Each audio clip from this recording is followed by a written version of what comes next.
gue yang ngedit, gue yang bikin PowerPoint. Iya, paling banyak Iya, kontribusinya lah. Iya, mungkin gitu misalnya gue nyari bab 1 bab 2 misalnya. Ya udah, pas di cover taruh namanya di paling atas. Ini gue dapat saran ini dari Pak Jijen Musfah, dosen MP kan. Iya. Karena penting juga lah ini, terutama buat mahasiswa baru yang masuk ke lingkungan yang baru. Pasti harus mulai menyesuaikan. Iya. Menyesuaikan, beradaptasi. Ya, gimana bisa survive juga kan? Iya bener. Ini kan balik lagi nih ke persoalan mahasiswa lah ya. Mahasiswa itu tentunya beda sama siswa. Iya. Apa yang berbeda menurut lo? Kalau menurut gue dari segi cara mendapatkan ilmu pun udah beda ya. Maksudnya gimana teman-teman kalau di sekolah itu dikasih tahu terus sama gurunya gitu tanpa usaha yang lebih. Kalau di kampus ini kawan-kawan yang harus mencari tahu gitu. Mungkin selain di kelas bisa juga di luar gitu. Ini yang berbeda lah dengan kehidupan di sekolah. Katakan SKS-nya ada 2 atau 3 lah, yang mana sekitar 1 sampai 2,5 jam lah pembelajaran kan. Paling lama 2,5 jam pelajaran itu 3 SKS. Itu ternyata itu kegiatan tatap muka, tapi selebihnya tuh kita harus eksplorasi sendiri, mencari sumber-sumber. Terutama di beberapa dosen kadang memang ada yang menekankan kepada mahasiswanya itu untuk selalu membaca. Itu gue senang banget itu dulu tuh. Walaupun di saat gue harus beradaptasi dari maba menjadi mahasiswa yang benar, gue kurang begitu suka sama yang namanya membaca, cari sendiri informasi. Gue tuh lebih suka ada buku, kasih referensi buku, referensi satu nih, atau kalau di sekolah tuh buku paket, gue bakal hatamin itu. Dulu gue lebih suka kayak gitu ketimbang gue harus nyari. Tapi beriringan dengan waktu, ternyata mencari referensi di secara begitu ya, secara sendiri itu lebih menyenangkan. Nanti kalian akan lebih terbuka secara pemikiran, itu secara nggak langsung. Dan juga gue jadi inget waktu perkataan Pak Haris tuh beberapa hari lalu tentang bahwa pembelajaran di kampus itu bukan pedagogik lagi tapi andragogik kan. Oh iya, gue jadi ingat juga tuh, semenjak itu gue kembali ke semester 1 ternyata udah pernah diajarin tuh. Ternyata perbedaan mendasar itu ya dari segi teknik belajar kan. Kalau misalnya di sekolah SD, SMP, SMA itu kan dikenal dengan istilah pedagogik kan. Iya kan. Cuman dikasih tahu. Iya, kalau misalnya udah masuk ke jenjang perguruan tinggi itu masuk ke andragogik yang artinya itu pendidikan untuk orang dewasa. Nah, ciri khas pendidikan orang dewasa itu ya itu mereka bereksplorasi, mencari sesuatu. Nanti outputnya ya kita bisa menciptakan sesuatu. Pola pikir kita. Nah, iya tentu pola pikirnya terbuka. Semakin itu semakin bagus lah. Itu baru benar-benar jadi orang yang akademik dan jadi mahasiswa yang bagus gitu. Iya. Karena dari misalnya tadi kalau ketika kita dikasih referensi harus baca buku ini. Kalau menurut gue ya itu pun mempengaruhi pola pikir kita. Kayak nantinya gitu. Kalau kita disuruh baca buku ini ya pemikiran kita akan seperti si penulis buku gitu. Beda lagi kalau misalnya coba baca buku judulnya ini, penulisnya terserah. Nah itu pun nanti banyak lah pola pikir bakal masuk. Iya benar. Waktu semester 1 mungkin kita masih agak ada yang diarahkan ke buku tertentu lah. Iya betul. Waktu itu masih diajarin coba beli buku ini, baca buku ini. Tapi setelah itu kita melihat ada hal-hal yang menurut kita kurang. Kita nyari lagi. Dan di situ sisi keseruannya. Dan buat teman-teman mungkin harus mulai terbiasa lah ya mencari buku. Bahkan mungkin kalau bisa dan punya rezeki yang cukup, itu bisa mulai mengkoleksi buku. Dan ya memang kadang nggak harus buku juga sebenarnya, tapi bisa juga dari buku elektronik kan, e-book atau misalnya baca di Ipusnas. Betul. Pokoknya sumber-sumber referensi yang memang sekiranya tergapai oleh kita di era sekarang. Kita sudah lumayan dimudahkan. Mudah banget lah sekarang. Iya, di mana-mana. Termasuk gitu kayak zaman dulu nih, zaman gue semester 3, 4, 5 itu gue pernah tuh patungan beli buku sama teman-teman kelasan. Iya, sama beberapa teman dekat itu kita patungan buat beli buku satu. Karena waktu itu bukunya lumayan mahal ya, 200 ribuan. Ditambah kantong mahasiswa dan anak kosan yang susah, sangat dinamis, fluktuatif, naik turun. Akhirnya kita patungan dan kebeli bukunya. Itu cuma buat satu matkul lagi. Tapi jujurnya gue nggak pernah nyesel. Malah lumayan lah jadi menu-menuhin koleksi perpustakaan gue yang walaupun dibacanya kalau lagi gabut aja. Seenggaknya kalau gabut bisa baca buku, Ji. Iya bener. Kan gabut, udah buka HP juga udah bosen, mata lelah. Tapi pasti pengen bangun ya udah baca buku aja. Dan itu yang terpenting itu adalah budaya literasi buat mahasiswa. Betul, itu Tentunya. yang harusnya dibangun ya, apalagi buat mahasiswa, apalagi kita nih calon-calon guru.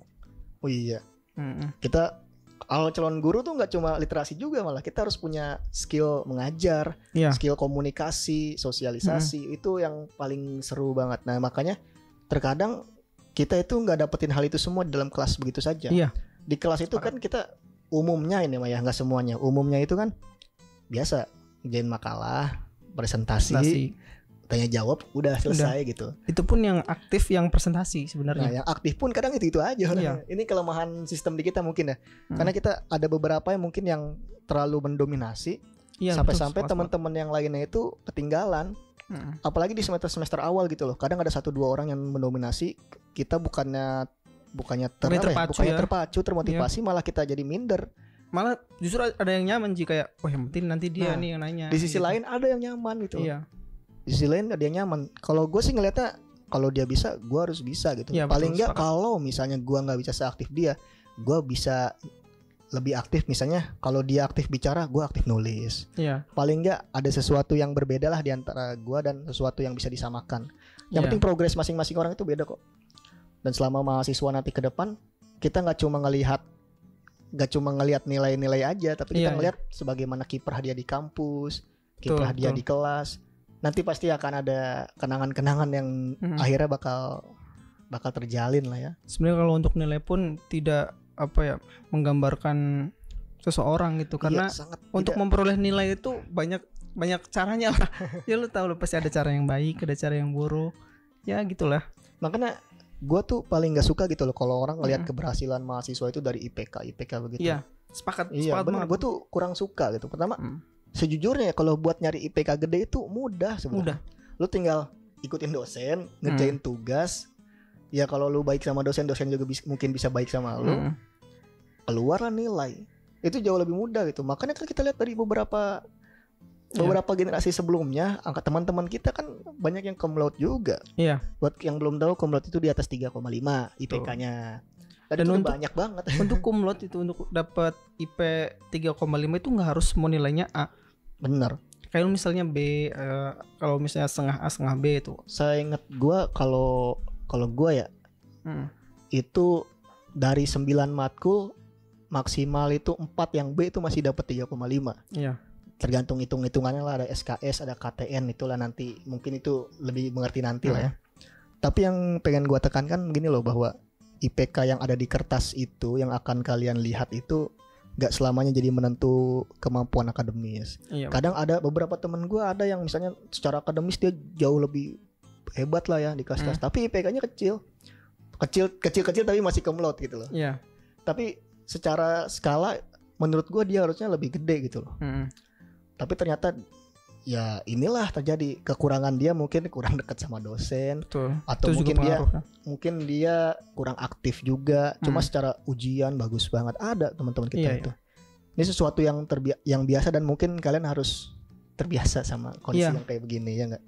Dan harus tahu tipsnya lah biar dapat nilai bagus dari dosen, itu penting. Jadi teman-teman bisa dapat nilai dari dosen yang bagus, dan nggak harus nggak harus mampu secara otak. Kalau misalnya kita harus pinter bacanya, kemudian pinter dalam ketika presentasi, enggak lah. Ada trik-trik sebenarnya kalau teman-teman tahu untuk mendapat nilai gimana bagus tuh dari dosen. yang lu tahu gimana triknya?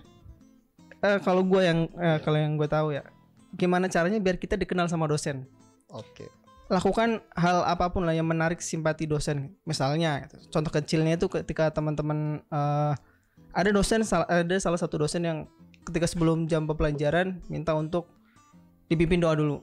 Oh iya benar. Kan minta aja kayak kita jadi relawan aja gitu buat memimpin doa gitu misalnya. Atau kalian bantu ketika dosen sedang mau menuju kelas bawa buku paket atau ngumpulin tugas. Ikut kayak gitu aja tuh biar dikenal sama dosen. Oh ini mukanya. Ketika presentasi kan tahu tuh jadi dosen kan. Itu biasanya gitu. Itu hal-hal kecil. Iya, kalau untuk hal besarnya teman-teman harus lebih dekat dengan dosen. Ikut organisasi misalnya gitu kan. Iya benar. Kalau di gua sih, menurut pengalaman gua, ya tentu yang pertama kita harus tahu karakteristik dosen dulu kayak apa kan. Iya. Kita bisa lihat misalnya dosen ini religius misalnya nih. Ada kan beberapa dosen yang religius. Betul. Bisa dengan cara tadi kita pimpin doa sebelum dan sesudah belajar. Itu yang atau paling enggak kita berpakaian rapi lah, karena ada kan. Iya. Nah, terutamanya untuk PAI nih, aturan-aturan berpakaian itu kan beneran dijunjung tinggi gitu. Terutama ada dalam beberapa dosen yang memang ketat lah masalah pakaian ini kan. Meskipun beberapa jurusan lain enggak seketat kita, tapi kan tetap aja kita harus ngikutin apa yang ada di peraturan kita kan. Di tarbiyah sih sebenarnya. Tarbiyah sebenarnya aturannya ketat, cuma melihat realita yang ada kayaknya yang paling ketat itu PAI. Betul. Ya kan, kalau PAI kan perempuan nggak boleh pakai celana kan ya? Iya, tapi ada beberapa dosen yang membolehkan. masih membolehkan, tapi ada beberapa dosen juga yang sama sekali nggak boleh gitu. Walaupun celananya itu mungkin lebih longgar. Iya. Kalau untuk cowok juga, kalau misalnya dia pakai celana jeans walaupun warna hitam, itu ada yang dikeluarkan gitu. Iya, benar. Atau pakai kaos walaupun kaos polo shirt, tetap dikeluarkan gitu. Ada beberapa yang kayak gitu. Biasanya sih yang paling kena sih kalau penglihatan gue ya banyak kan perempuan sih ya. Iya. Ada perempuan kan pakai celana, ada yang pakai celana walaupun dia celananya longgar gitu loh, bukan celana jeans tapi longgar. Gue nggak tahu bahan apa lah, pokoknya celana tetap kena karena pakai celana. Walaupun ada jurusan lain yang pakai jeans biasa aja, banyak padahal masih tarbiyah kan ya. Ini gue nggak paham lagi. Nah, selanjutnya mungkin dari segi presentasi nih. Kalau presentasi ini yang paling kelihatan itu biasanya ya udah yang paling banyak ngomong, paling banyak menjawab pertanyaan, menanggapi pertanyaan, atau paling nggak melontarkan pendapat, itu kemungkinan besar dapat penglihatan dari dosen. Iya, dapat perhatian dari dosen. Iya, dapat perhatian juga dan efeknya. Walaupun sebenarnya kalau untuk membuat makalah, orang tersebut sebenarnya kurang berpartisipasi. Ada nggak sih yang kayak gitu? Lu pernah? Gimana? Kayak lu bikin makalah deh, nanti biar yang presentasi gua. Ada lah. Pernah ada. Gue pernah tuh dapat kayak gitu. Maksudnya enak gak? Ya tolong dong kita bikin makalah bareng-bareng, karena untuk presentasi bareng-bareng gitu loh. Enggak harus pembagian kayak gitu. Iya benar. Ya itu udah nantilah di di pertemuan tatap muka bisa sih yang kayak gini ribetnya tuh. Ada yang disuruh ngerjain ini, bahkan ada yang maunya cuma fotokopi doang. Parah sih itu, kami mau fotokopi doang. Ini ada lah nanti ya. Mungkin di awal-awal kita masih excited masih benar-benar seneng gitu sama semester 1 tuh ya emang udah memang masanya kayak gitu. Kita masih penasaran, masih semangatnya kuliah. Jadi kita masih asik nih. Semester berikutnya mungkin ada yang turun semangatnya. Ya itu gue juga pernah kayak gitu, turun semangatnya. Gue turun semangatnya di semester 4, semester 5 tuh. Padahal kalau misalnya nih sekarang nih gue bisa balik lagi, gue pengen ke semester itu. Lu mulai ngerasa salah jurusan nggak? Enggak sih kalau gue. Nggak pernah ngerasain kayak gitu. Sebenarnya gini ya, yang gue cari di PAI ini sejujurnya bukan agama Islamnya, tapi ilmu kependidikan sebenarnya. Cuma ditambah gue suka baca-baca buku Islam lah, paling kecil lah, paling sedikitnya gue tertarik sama Islam kan, sama fikih, sama hadis, sama sejarah sih. Gue tertarik sama sejarah tuh, karena kan sejarah itu mungkin mencakup peristiwa-peristiwa yang berhubungan sama keislaman kan. Nah ditambah yang gue incer juga ya kependidikannya. Nah jadi gue nggak pernah salah jurusan. Bahkan di tes aja kan gue sebelumnya ngambil tarbiyah juga, cuma beda jurusan aja. Dulu gue ngambil MP sama PAI lah ya. Intinya tentang pendidikan gitu. Dan gue sama sekali nggak pernah ngerasa itu. Kalau lu gimana? Gue sempet sih ngerasain itu, Ji. Kenapa emang? Karena bukan karena terbebani oleh ini ya, bukan karena terbebani oleh mata kuliahnya gitu. Cuman gue kayak tertarik ke jurusan lain karena gue masuk UIN tuh lewat jalur UMPTKIN. Iya sama. Ya pertama ikut SPAN PTKIN nggak lolos karena akreditasi sekolah kan juga pengaruh ternyata ya. Iya benar-benar. Terus ikut UMPTKIN, waktu itu gue ujian di IAIN Purwokerto. Gue ngambil untuk pilihan pertama itu PAI, pilihan kedua itu Komunikasi Penyiaran Islam, KPI. Ternyata yang dipilih ya nggak tau, kayaknya sebagian besar tuh yang dipilih tuh yang pertama kan, pemilihan prioritas pertama gitu. Gue mikirnya ya tergantung ini nilai gitu, nilai dari raport atau apa gitu. Gue pengennya masuk KPI tadinya. Terus waktu pengumuman PAI, ya udahlah nggak apa-apa, udah mepet juga ya, masuk aja PAI. Dan setelah kuliah ngeliat teman-teman dari KPI ada, karena gue minat juga kalau untuk jurnalis gitu, untuk siaran dan lain-lain, atau public speaking juga minat sih, makanya ikut sekolah lain juga. Iya benar-benar.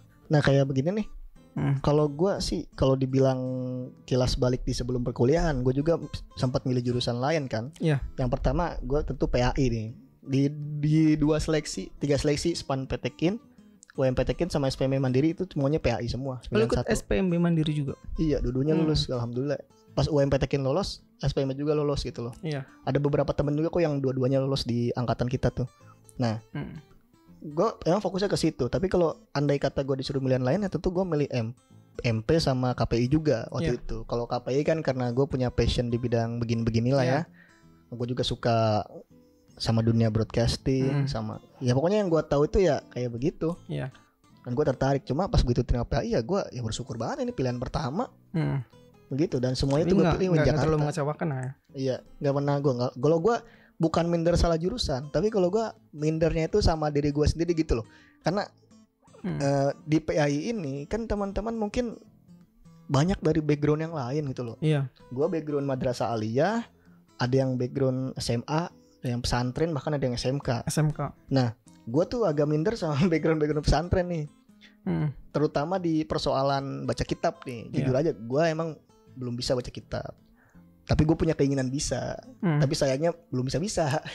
Tapi alhamdulillah lulus kan sekarang. Di saat itu tuh gue agak bingung loh, ini gue harus gimana. Gue mindernya sama hal yang kayak begitu. Bahkan ada beberapa teman gue yang dari SMA aja bisa. Ada. Gue yang gak bisa gitu. Itu gue paling minder di situ. Tapi kalau masalah yang lain nih, perkuliahan enggak. Gue gak pernah ngerasa salah jurusan, alhamdulillah. Karena ini kan pilihan gue. Kalaupun gue salah jurusan itu tanggung jawab gue. Betul sih. Ya salah, kalau misalnya pun ngerasa salah jurusan, nggak mungkin juga bakal salah masa depan ya. Orang punya masa depan masing-masing lah, insya Allah. Lagian ya orang yang mencari ilmu agama itu kan dijamin sama Allah. Masya Allah. Ini jadi religius banget ini kita. Ya, soalnya begitu tuh dulu nasihat dari orang tua, nasihat dari temen guru-guru dulu bilangnya begitu. Buat penyemangat lah ya, supaya kita semangat kuliahnya di PAI. Paling enggak sejelek-jeleknya kita lulus dari sini, kita tahu hukum agama, ditambah kita dibekali sama bekal-bekal pendidikan ngajar gitu loh. Jadi nggak ada yang rugi kalaupun kita lulus dari sini tapi kita nggak mau jadi guru sebenarnya. Nih balik lagi ke yang tadi nih, tips-tips dosen ya, terutama buat kalau buat teman-teman yang ngerjain makalah nih, saran gua, nama lu taruh di paling atas. Itu yang penting katanya. Kan ngerjain kelompok nih, misalnya ada 3, 4, 5 nama. Kalau pengen cepet dilirik dosen, namanya taruh di paling atas, sekalipun name-nya paling besar. Oh berarti nggak sesuai NIM nggak apa-apa? Nggak harus diurutin tuh name-nya. Taruh aja misalnya nih, kalian ngerasa jadi yang paling aktif di kelompok. Ini ngerasanya dalam poin baik ya. Iya. Maksudnya ngerasa gue paling aktif nih, gue yang ngedit, gue yang bikin PowerPoint. Iya, paling banyak kontribusinya lah. Iya, misalnya gue nyari bab 1 bab 2 misalnya. Ya udah, pas di cover taruh namanya di paling atas. Ini gue dapat saran ini dari Pak Jejen Musfah, dosen MP kan. Iya. Katanya dosen tuh pasti biasanya ngelihat nama yang di awal-awal. Iya, kayak misalnya ini kelompoknya kelompok 7 kelompok ngaji dan kawan-kawan. Nah iya, dengan secara nggak langsung kan ketika dipanggil nih atau disebut kan ada nama kita duluan yang disebut tuh. Makanya ternyata menurut gue lumayan efektif karena beberapa gue lakuin itu ternyata berpengaruh gitu. Dan kenal jadinya dosennya. Ya kenal. Begitu loh enaknya outputnya. Kalau udah kenal sama dosennya lebih enak lagi. Cuma yang penting ya kita harus ikutin peraturan, kerjain tugas sebaik mungkin. Banyak nanya juga. Oh iya bener, banyak nanya nih yang paling penting. Nanya tuh bukan berarti nggak tahu doang, tapi nanya itu menunjukkan atensi kalian kepada mata kuliah itu. Betul. Kalau misalnya dosen ngelihat, wah ternyata dia memperhatikan, sekalipun pertanyaannya mungkin dianggap sebagai pertanyaan yang biasa. Nah itu tuh kadang ada yang malah, ini gue mau nanya nih di makalah. Padahal gue udah tahu nih jawabannya di makalah. Nggak masalah sih kalau kata gue. Sebenarnya nggak masalah, cuma yang kalau gue pribadi gue nggak melakukan hal itu ya. Kalau gue nggak melakukan hal itu karena gini loh, kalau misalnya di makalah nih udah ada jawabannya, kita ataupun kalau nggak ada di makalah tapi kita udah tahu jawabannya, kita nanya nih, itu tujuan pertanyaan kita tuh apa? Cuma buat ngetes kan? Kalau buat ngetes tuh apa coba gitu? Kalau kebanyakan orang sih buat biar ada poin lah. Nah, biasanya ada dosen nih yang dari awal udah bilang yang banyak nanya dapat poin. Iya itu. Atau mungkin di dalam ketentuan misalnya dosen bilang gini, kalau misalnya kelompok 1 yang maju, kelompok 2 wajib nanya. Iya. Pernah nggak kayak gitu? Gue pernah ada kayak gitu. Pernah. Otomatis kan yang kelompok 2 nih, misalnya gua nih kan punya kewajiban buat nanya. Iya. Terkadang kita nyari apa yang pertanyaan ya yang mungkin perlu dijawab. Ternyata mungkin di saat itu kita belum kepikiran pertanyaan. Akhirnya ya udah nanya aja udah. Asal nanya buat dapat formalitas doang. Dan ya. ada dosen yang kayak gini, killer sih ini. Dosen yang ngacak nanya. Kayak misalnya dia Oh iya, benar-benar. Lihat daftar absensinya.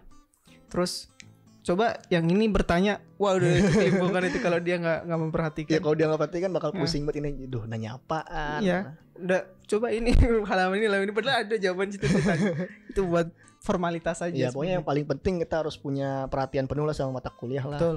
Sekalipun kita dalam kondisi yang males, paling tidak kita harus ada yang bisa kita petik dalam satu mata kuliah itu. Dan yang terpenting supaya dapat nilai bagus itu jangan sering bolos. Iya, betul. Biasanya ada berapa jatah nih kita nih bolos nih? 3 kayaknya deh maksimal. Nah, biasa kan satu semester itu dalam satu mata kuliah itu ada 16 pertemuan, dikurangi 2 ujian tengah semester sama ujian akhir semester, berarti ada 14 pertemuan. Nah, biasanya itu persentasenya itu 75% ya? Iya. 75% itu kalau dihitung-hitung itu sekitar ada 2, 3, 4 lah. Sekitar 2 sampai 4 pertemuan di mana itu batas maksimal kita bolos. Nah, di sistem kuliah ini agak beda ya sama sistem sekolah ya. Kalau sistem sekolah itu ada sakit izin alfa kan. Kalau di kuliah itu lu nggak masuk karena sakit, lu nggak masuk karena izin, tetap aja alfa. Tetap aja dimasuknya nggak masuk.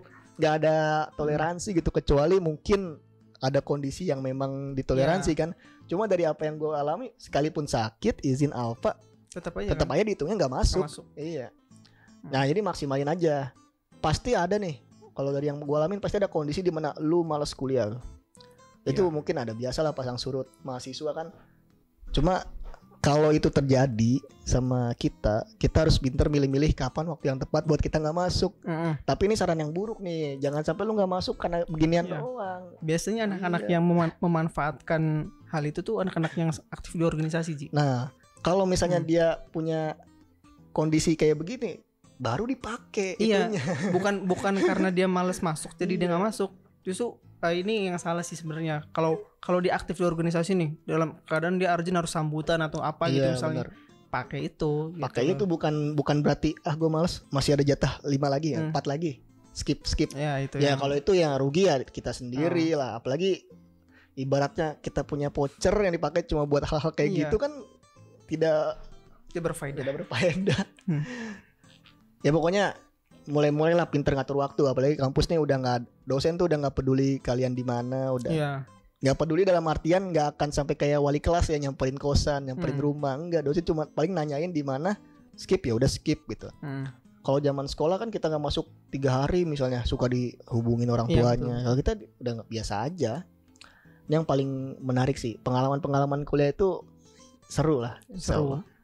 Ya anak-anak yang sekarang kuliah online pun pasti nanti bakal nyeritain pengalaman mereka kan buat orang-orang yang selanjutnya gitu loh. Jadi jangan berkecil hati lah, kalian juga punya pengalaman sendiri gitu. Buat yang masih online juga kan memang ini pengalaman yang belum tentu dirasain sama generasi berikutnya atau generasi sebelumnya. Ini pengalaman eksklusif kalau gue bilang. Jadi mungkin berbahagia lah. Ya mungkin kalian belum ngerasain kuliah tatap muka, tapi di sini mungkin nanti orang lain gak akan ngerasain kuliah online. Segala ada hikmahnya lah, bisa diambil begitu loh. Masih banyak waktu lah buat kalian nanti buat ketemu tatap muka gitu. Jadi jangan berkecil hati. Ya kita sambil berdoa aja semoga wabah ini diangkat dari negeri kita, dari dunia inilah, pokoknya orang-orangnya sehat semua. Makanya ya. Jadi cepat diangkat wabahnya. Iya, amin lah. Semoga nilai-nilai positif yang kalian dapatkan selama pandemi ini bisa menjadi pemicu. Betul. Kuliah online ini jangan malah bikin patah semangat. Justru harus semangat, optimis, doa. Semoga ini selesai semua supaya kalian bisa ketemu sama teman sekelasnya. Pasti banyak banget tuh yang pengen ketemu sama teman sekelas. Iya kan, kita kadang baru lihat di foto profil WhatsApp doang, tapi nggak tahu muka aslinya kayak gimana. Ini kejadian sama gue waktu dulu masih awal-awal maba sebelum PBAK. Kita dulu opak namanya ya. Opak. Sebelum itu gue tuh ngelihat orang-orangnya, tapi pas ketemu kok beda banget ternyata. Ada yang ini ternyata tinggi orangnya ini. Nah, inilah nanti kelebihannya teman-teman kalau udah ketemu, insya Allah semakin akrab dan semakin akrab ya harus solid lah, apalagi sama kelas sendiri, sama jurusan sendiri. Ya harus ikut aktif dalam mensukseskan setiap kegiatan di jurusan, ini yang paling penting. Iya benar. Karena teman-teman nanti kan dinilai dari situ juga. Apalagi buat yang pengen masuk organisasi gitu loh.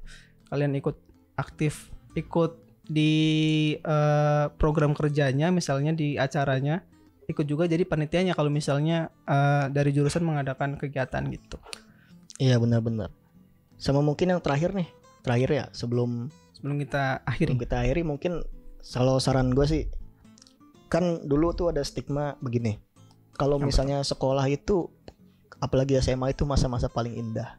Kalian punya teman banyak, dekat semua, solid semua teman-temannya. Cuma begitu SMA, begitu kuliah, nanti bakal sendiri-sendiri, bakal terpisah-pisah, bakal individualis orang-orangnya. Kalau misalnya kita udah punya pandangan kayak gitu ya, makanya kita bisa antisipasi itu. Makanya saran gue, kalian milikilah teman-teman yang sekiranya saling support. Betul. Apa sih bahasanya, support system lah. Support system. Iya, yang kayak begitulah. Jadi punya teman-teman dekat, sahabat-sahabat yang saling menguatkan. Itu penting sih. Iya, karena kalau kita sendiri kadang kita bingung. Iya. Kita lagi mau skripsian, bingung kita mau bahas apa, nggak ada teman diskusi, itu bakal pengaruhi banget. Apalagi di saat malas. Dan teman itu tuh nggak hanya teman-teman belajar doang, teman-teman main. Kita butuh refreshing kemana-mana. Malam-malam kita ngopi di mana kan. Jangan kaku-kaku banget sih sebenarnya. Iya, kuliah tuh nggak selamanya kalian di kelas kemudian harus diskusi dan sebagainya, enggak lah. Kadang pertemuan-pertemuan di luar kelas nih, kayak misalnya pertemuan di kafe, atau pertemuan di warkop biasanya. Itu kadang kita dapat inspirasi baru. Iya betul tuh. Kita kalau misalnya lagi punya waktu luang, jalan-jalan gitu kan. Tapi ntar setelah pandemi. Sepakat. Itu jalan-jalan kemana? Di situ ada quality time lah sama teman-teman gitu. Makanya yang paling penting supaya teman-teman nanti kalian gak sendiri di masa-masa kalian membutuhkan orang. Kalian udah miliki teman dulu. Teman-teman yang saling menguatkan.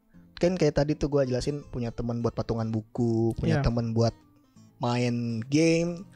Ya kan gue main FIFA mulu kan, main FIFA, main PES kayak gitu kan, teman-temannya ada gitu loh. Bakal asik banget ya. Sampai akhir kan, jadi ada teman yang buat sharing, ada teman yang buat caring. Iya benar. Seru banget. Mantap. Ya pokoknya nikmati masa perkuliahan sekarang, bersabar dengan kondisi yang seperti ini. Semoga wabah diangkat dan kita semua diberikan kesehatan, jauh dari penyakit dan mara bahaya. Yang paling penting stay safe sih. Jaga kesehatan, jaga protokol, tetap patuhi protokol kesehatan, kemudian jaga teman-teman atau keluarga yang paling dekat, itu yang paling penting. Ya, semoga di lain waktu kita bisa ketemu tatap muka lah ya. Boleh. Nanti kita adakan kegiatan buat tatap muka. Kita ketemu, jumpa pikiran dan jiwa. Siap. Insya Allah. Gimana Pres, ada tambahan terakhir closing? Buat teman-teman mahasiswa baru, tetap jaga semangatnya, jaga kesehatannya. Insya Allah kalau kita masih diberikan umur yang panjang, kita masih diberikan kesempatan buat bertemu, kita secepatnya akan bertemu. Insya Allah juga HMJ PAI akan mengadakan berbagai kegiatan yang memfasilitasi teman-teman, baik berupa pelatihan. Ya sini tuh ada pelatihan ini kan, pelatihan belajar kitab kuning gitu, kemudian pelatihan pelatihan olahraga dan lain sebagainya gitu. Jadi insya Allah kalau nanti HMJPI mengadakan kegiatan, ayo ikut berpartisipasi, meramaikan buat mensukseskan jurusan PAI. Itu aja, terima kasih. Oh iya, thank you Pres atas kehadirannya. Siap, sama-sama. Mungkin di lain kali kita bisa bikin video lagi ya. Boleh, insya Allah. Nanti kita berkabar aja lah teman-teman. Ya buat teman-teman semua, ingat jadikan ini sebagai semangat. Ya. Semoga kuliahnya lancar. Amin, dan nilai-nilainya seperti yang diharapkan, kuliah bisa selesai tepat waktu dan menjadi mahasiswa seutuhnya. Mahasiswa yang idealis ya. Mahasiswa idealis, partisipatif. Betul, sepakat. Dan semuanya. Pokoknya harapan ada di tangan teman-teman semua. Masya Allah. Iya. Mungkin itu aja video kali ini. Gua akhiri, pokoknya stay safe, stay at home untuk sementara waktu. Betul. Semoga pandemi ini cepat selesai dan wabah segala penyakit diangkat dari negeri kita tercinta ini. Amin, insya Allah. Demikian, thank you. Assalamualaikum warahmatullahi wabarakatuh. Waalaikumsalam warahmatullahi wabarakatuh.